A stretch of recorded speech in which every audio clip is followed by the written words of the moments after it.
La tempête est tout à fait particulière parce que c'est une œuvre qui commence par une tempête, par un tumulte, par un désir de vengeance, et qui va se terminer dans l'apaisement et dans tout le monde va se retrouver ensemble et en paix, et je dirais dans la joie. On peut dire que c'est à ce moment-là, compte tenu que c'est la dernière œuvre de Shakespeare, une œuvre encore plus emblématique. Alors que se passe-t-il dans cette fameuse tempête ?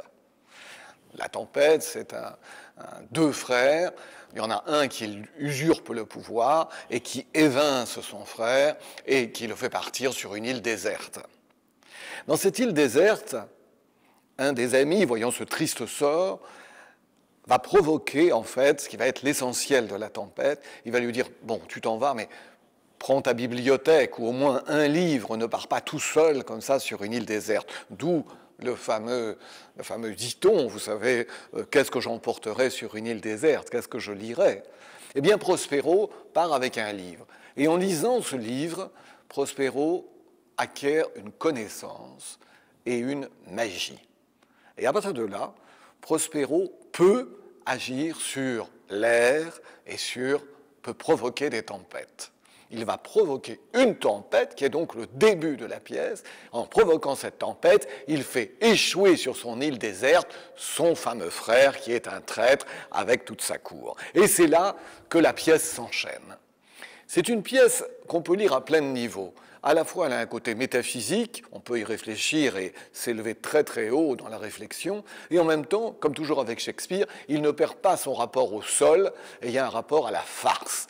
Et c'est extrêmement drôle, et les rencontres entre les uns et les autres, surtout provoquées par ce grand magicien qui n'apparaît que de temps en temps, en fait, qui n'apparaît en filigrane derrière tous ces événements, c'est souvent pour provoquer des choses incongrues et donc provoquer du plaisir chez le spectateur. Alors, il y a toujours un grand plaisir quand on est au théâtre de recevoir une grande œuvre. Là, pour le TNP, le plaisir est double.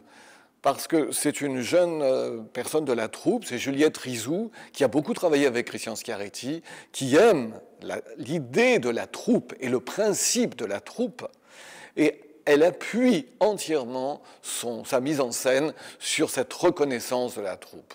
Vous savez comme la troupe a été importante dans le TNP, a été importante pour Christian Schiaretti. Pendant des années, il y a eu ici en acteurs une douzaine d'acteurs permanents. C'est la plupart de ces acteurs permanents que l'on va retrouver dans la tempête. Donc, il y avait un immense plaisir à recevoir ces acteurs en situation de troupe avec une œuvre merveilleuse.